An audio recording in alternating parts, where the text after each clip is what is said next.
지금 전 세계가 흔들리고 있습니다. 미국이 꺼낸 숫자 하나 때문입니다. 25% 관세 폭탄입니다. 중국이 맞았습니다. 유럽이 맞았습니다. 캐나다, 멕시코, 심지어 동맹국들도 예외 없이 맞았습니다. 공장이 멈추고 수출길이 막히고 나라 전체가 요동쳤습니다. 그런데 말입니다. 이 광풍 속에서 유독 다른 취급을 받은 나라가 하나 있습니다. 미국이 25%를 들고 왔지만 결국 15%에서 멈춘 나라. 대한민국입니다. 왜일까요? 미국이 인정이 많아서? 한국이 약해서 봐준 걸까요? 아닙니다. 정반대입니다. 미국은 계산서로 움직입니다. 감정이 아니라 손익으로 판단합니다. 그리고 그 계산서에 한국은 이렇게 적혀 있었습니다. 때리면 손해. 오늘은 수출 현장에서 40년을 보낸 제가 미국조차 함부로 못 건드리는 나라가 어떻게 만들어졌는지 말씀드리겠습니다. 저는 김성호입니다. 올해 62이고 평생을 수출 현장에서 보냈습니다. 관세라는 단어를 들으면 저는 사람 얼굴이 먼저 떠오릅니다. 라인에서 같이 일하던 동료들 말이죠. 뉴스를 켰습니다. 미국 트럼프 행정부 전 세계 관세 인상 단행. 화면에 뜬 숫자 25%. 심장이 쿵 내려앉았습니다. 중국 25%. 유럽연합 25%. 캐나다 25%. 멕시코 25%. 동맹이고 뭐고 없습니다. 미국은 전 세계를 상대로 관세 전쟁을 선포한 겁니다. 저는 이 상황이 낯설지 않습니다. 플라자 합의 때도 봤고 IMF 때도 봤고 통상 분쟁도 다 겪었습니다. 관세가 오르면 뭐가 일어나는지 압니다. 주문이 끊기고 공장이 멈추고 사람이 나갑니다. 그게 현실입니다. 뉴스는 냉정합니다. 각국 정상들 긴급회의, 경제 전문가들 우려 표명, 증시 폭락. 한국은 어떻게 되는 거지? 그때였습니다. 뉴스 자막이 바뀌었습니다. 한국, 관세 상한 15%로 합의. 눈을 의심했습니다. 15%? 25%가 아니라 미국이 전 세계의 25%를 때릴 때 한국만 15%였습니다. 이게 무슨 의미인지 저는 압니다. 특혜가 아닙니다. 위치입니다. 미국이 한국을 다르게 본 겁니다. 중국처럼 유럽처럼 그냥 때려도 되는 나라가 아니라고 판단한 겁니다. 가슴이 뜨거워졌습니다. 아, 우리가 여기까지 왔구나. 하지만 의문이 들었습니다. 왜 한국만? 미국은 감정으로 움직이는 나라가 아닙니다. 계산으로 움직이죠. 그렇다면 미국의 계산서에 뭐가 적혀 있었던 걸까요? 처음 이 일을 시작했을 때 한국은 아무것도 아니었습니다. 싸게 만들어서 파는 나라였죠.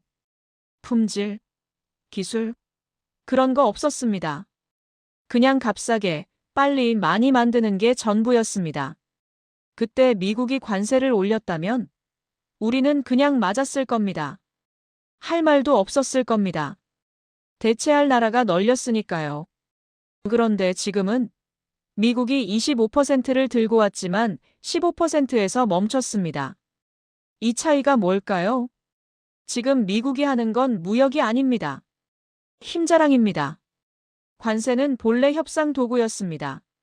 서로 조금씩 양보하고 타협점을 찾는 것. 하지만 지금은 다릅니다. 미국은 일방적으로 숫자를 던집니다. 25%.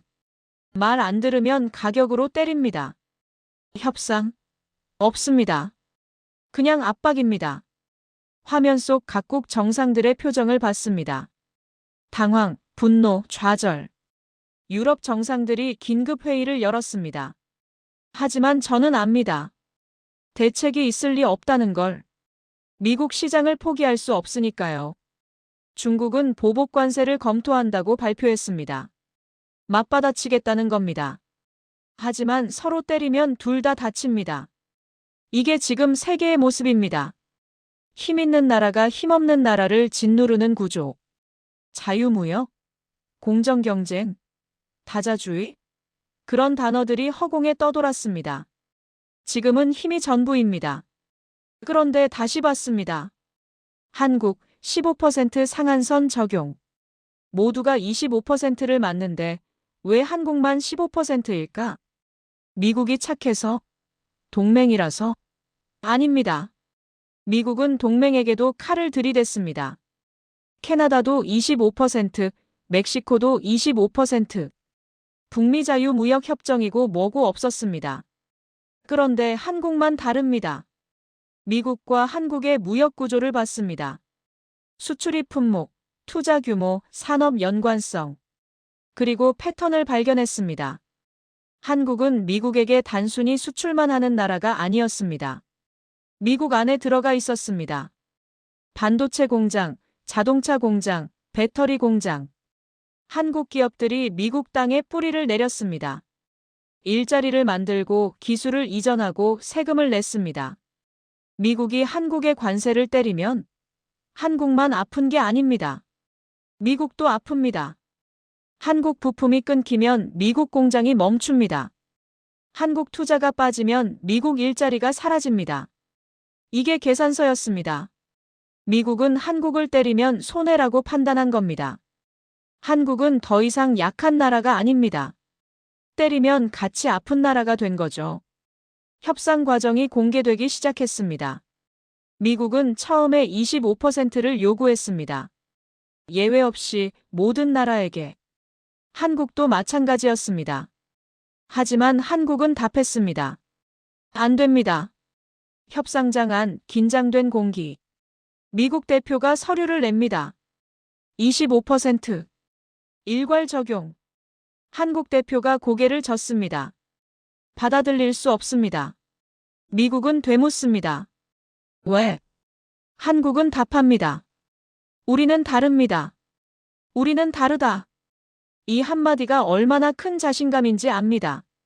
80년대였다면, 90년대였다면 한국은 고개를 숙였을 겁니다. 네, 알겠습니다. 25% 받겠습니다. 하지만 지금은 다릅니다. 한국은 선을 그었습니다. 미국은 계산을 시작했을 겁니다. 한국을 밀어붙이면 어떻게 되는가? 반도체 공급망, 자동차 부품 네트워크, 배터리 투자 규모. 계산기가 두드려졌을 겁니다. 그리고 결론이 나왔습니다. 한국을 25%로 때리면 우리도 아프다. 미국은 물러섰습니다. 15%, 10%포인트 차이. 겉으로 보면 별거 아닌 것 같습니다. 하지만 의미는 엄청납니다. 이건 단순한 인하가 아닙니다. 이건 인정입니다. 미국이 한국을 인정한 겁니다. 함부로 건드리면 안 되는 나라라고. 25대 15. 이 차이가 만들어지기까지 얼마나 많은 사람들이 싸웠을까요? 80년대 공장 라인. 새벽부터 밤까지 돌아가던 기계들. 손에 기름때가 묻어도 쉬지 않던 동료들. 우리는 그저 먹고 살려고 일했습니다. 국가 경쟁력, 글로벌 위상, 그런 거 몰랐습니다. 그냥 오늘 일당 받고 내일 출근하는 게 전부였습니다. 하지만 그 일상이 쌓였습니다. 하루하루가 모여 40년이 됐습니다. 그리고 지금 미국이 한국 앞에서 숫자를 낮췄습니다. 이게 우리가 만든 결과입니다. 미국이 한국을 다르게 본 이유. 세 가지입니다. 반도체, 자동차 속도. 전 세계 메모리 반도체 시장, 한국 점유율 70%. 미국이 만드는 모든 전자제품, 모든 자동차, 모든 무기. 그 안에 한국산 반도체가 들어갑니다. 애플 아이폰, 한국 반도체. 테슬라 전기차, 한국 반도체. F-35 전투기, 한국 반도체. 빼면 안 돌아갑니다. 한국을 때리면 미국 산업이 멈춥니다. 다음은 자동차입니다. 조지아, 엘라베마, 텍사스. 한국 기업들이 미국 곳곳에 공장을 세웠습니다. 그리고 그 공장들이 만들어낸 건 차만이 아니었습니다. 일자리였습니다. 직접 고용만 수만 명, 간접 고용까지 합치면 수십만 명. 그들은 미국 시민입니다. 투표권을 가진 사람들입니다. 한국의 관세를 때리면 그 공장들이 흔들립니다. 일자리가 사라집니다. 유권자들이 분노합니다. 마지막 속도입니다. 한국 기업의 미국 투자 발표. 반도체 공장 건설 수백억 달러. 배터리 공장 증설 수십억 달러. 발표만 한 게 아닙니다. 실제로 짓고 있습니다. 지금 이 순간에도 미국 땅 어딘가에서 한국 기업의 공장이 올라가고 있습니다. 이 속도를 다른 나라가 따라올 수 있을까요? 중국. 정치적 문제로 막혔습니다. 유럽. 결정만 몇 년 걸립니다. 일본. 투자 규모가 작습니다. 한국만이 할 수 있습니다. 빠르게 결정하고 빠르게 실행하고 빠르게 결과를 냅니다. 미국 입장에서 생각해 봤습니다. 만약 한국을 때려서 관계가 나빠진다면 반도체 공급망이 흔들리고 자동차 부품 네트워크가 끊기고 배터리 투자가 멈추고 일자리가 사라집니다. 그리고 가장 무서운 건 대체할 나라가 없다는 겁니다. 중국으로 갈아탈까? 정치적으로 불가능합니다. 일본으로 바꿀까? 규모가 안 됩니다. 유럽으로 돌릴까? 시간이 너무 오래 걸립니다. 결국 미국은 한국을 선택할 수밖에 없습니다. 한국은 동시에 세 가지를 가진 나라입니다. 기술, 생산, 속도. 이 세 가지를 동시에 가진 나라가 세계에 몇 개나 될까요? 중국. 기술이 부족합니다. 일본. 속도가 느립니다. 유럽. 결정이 너무 느립니다. 대만. 반도체는 최고지만 다른 산업은 약합니다. 한국만이 모든 걸 다 갖췄습니다. 며칠 후 새로운 뉴스가 떴습니다. 미국, 한국의 25% 관세 재검토 시사. 기사를 읽었습니다. 미국 통상대표부 발표. 한국의 투자 이행 속도가 늦다. 약속을 제대로 지키지 않고 있다. 그리고 마지막 한 줄. 25% 관세 가능성 열어둠. 역시나 끝난 게 아니었구나. 미국은 계속 압박하는 겁니다. 15%로 합의했다고 끝이 아닙니다. 계속 뭔가를 요구합니다. 더 빨리, 더 많이, 더 확실하게. 이게 현실입니다. 강한 나라는 계속 요구합니다. 만족이 없습니다. 하지만 저는 다르게 생각했습니다. 이건 협박이 아니다. 재협상 신호다. 미국이 정말로 한국을 때릴 생각이었다면 그냥 발표했을 겁니다. 25% 즉시 적용. 하지만 그러지 않았습니다. 재검토, 시사, 가능성. 이런 단어들을 썼습니다. 이건 여지를 남긴 겁니다. 대화의 문을 열어둔 겁니다. 미국은 아직도 한국을 협상 테이블에 앉히고 싶어 합니다. 때려서 끝내고 싶은 게 아니라 더 가져가고 싶은 겁니다. 미국이 한국을 완전히 포기했다면 25%를 그냥 때렸을 겁니다. 하지만 그러지 않았습니다. 왜? 한국이 필요하니까. 한국을 잃으면 손해니까. 미국은 한국에게 화가 났습니다. 약속 이행이 느리다고 더 빨리 하라고 압박합니다. 하지만 동시에 한국을 놓을 수 없습니다. 반도체가 필요하고 투자가 필요하고 일자리가 필요합니다. 그래서 협박하면서도 협상합니다. 때리겠다고 하면서도 대화의 여지를 남깁니다. 이 압박 자체가 한국의 위치를 증명합니다. 미국이 한국을 신경 쓰고 있다는 거니까. 한국이 중요하다는 거니까. 만약 한국이 별로 안 중요한 나라였다면 미국은 신경도 안 썼을 겁니다. 그냥 25% 때리고 끝이었을 겁니다.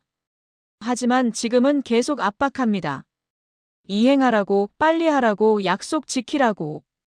이게 역설적으로 한국의 가치를 보여줍니다. 한국은 여전히 테이블 위에 있습니다. 게임에서 빠지지 않았습니다. 미국이 한국을 끝까지 못 미는 진짜 이유. 그건 단순히 기술이나 투자 때문만이 아닙니다. 미국이 진짜 무서워하는 건 맞받아치는 나라가 아닙니다. 없으면 곤란한 나라입니다. 중국은 맞받아칩니다. 그래서 미국이 때립니다. 유럽은 항의합니다. 그래서 미국이 무시합니다. 하지만 한국은 다릅니다.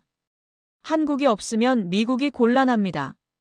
공장이 멈추고 일자리가 사라지고 기술 개발이 지연됩니다. 한국은 80년대 맨손으로 시작했습니다. 외국에서 기계 사다가 똑같이 만들려고 애쓰는 나라였죠. 기술도 없고 돈도 없고 그냥 열심히 일만 하는 나라였습니다. 새벽부터 밤까지 일하고 주말에도 일했습니다. 왜? 먹고 살아야 하니까. 하지만 그게 쌓였습니다. 하루하루가 모여서 40년이 됐습니다. 그렇게 한국이 변했습니다. 가난한 나라에서 부자 나라로, 기술 없던 나라에서 기술 만드는 나라로, 무시당하던 나라에서 존중받는 나라로. 지금 이 순간에도 어딘가에서 누군가는 반도체를 만들고 있을 겁니다. 누군가는 자동차를 조립하고 있을 겁니다. 그들은 모릅니다. 자기가 지금 만드는 제품이 미국을 움직이는 힘이 된다는 걸, 미국이 한국을 함부로 못 건드리는 이유가 된다는 걸. 80년대 우리 세대는 이런 날을 꿈도 못 꿨습니다. 그냥 오늘 일당 받고 내일 출근하고 다음 달 월급 받는 게 전부였습니다. 국가 경쟁력, 글로벌 위상, 그런 거 몰랐습니다. 하지만 그 평범한 일상이 쌓여서 지금의 한국을 만들었습니다. 미국조차 함부로 못 건드리는 나라. 없으면 곤란한 나라. 제 인생이 헛되지 않았습니다. 관세 전쟁은 여전히 진행 중입니다. 미국과 중국이 싸우고 유럽이 반발하고 각국이 대응책을 내놓고 있습니다. 혼란은 계속될 겁니다. 관세는 앞으로도 계속 나올 겁니다. 미국은 계속 압박할 것이고 각국은 계속 대응할 겁니다. 하지만 한 가지가 분명해졌습니다. 대한민국은 맞기만 하는 나라가 아니라는 것. 조건을 바꾸는 나라가 됐다는 것. 25대 15.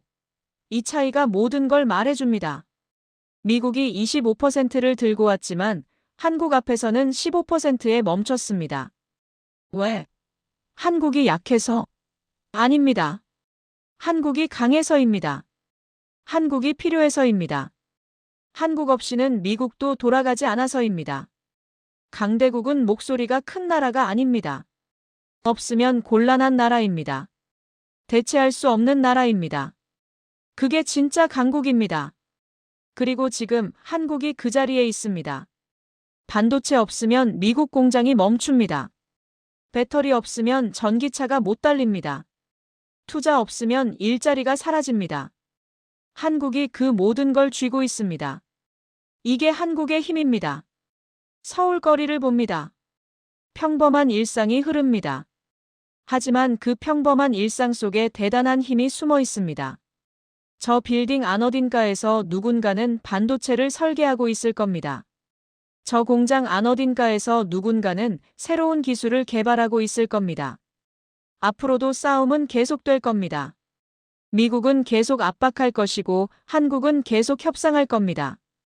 때로는 밀릴 수도 있고 때로는 양보해야 할 수도 있습니다. 하지만 한 가지는 변하지 않을 겁니다. 한국은 더 이상 약한 나라가 아니라는 것. 미국도 함부로 못 건드리는 나라가 됐다는 것. 관세 시대는 계속될 겁니다. 하지만 한국은 살아남을 겁니다. 아니, 살아남는 게 아니라 이길 겁니다. 왜냐하면 한국은 이미 증명했으니까요. 미국조차 25%를 들고 와도 끝내 15% 앞에서 멈추게 만든 나라. 없으면 곤란한 나라. 대체 불가능한 나라. 그게 지금 대한민국입니다. 우리 세대가 맨손으로 시작해서 젊은 세대가 함부로 무시 못 당하는 나라를 만들었습니다. 이게 우리가 이룬 것입니다. 이제까지 감동의 대륙이었습니다. 구독과 좋아요 부탁드립니다.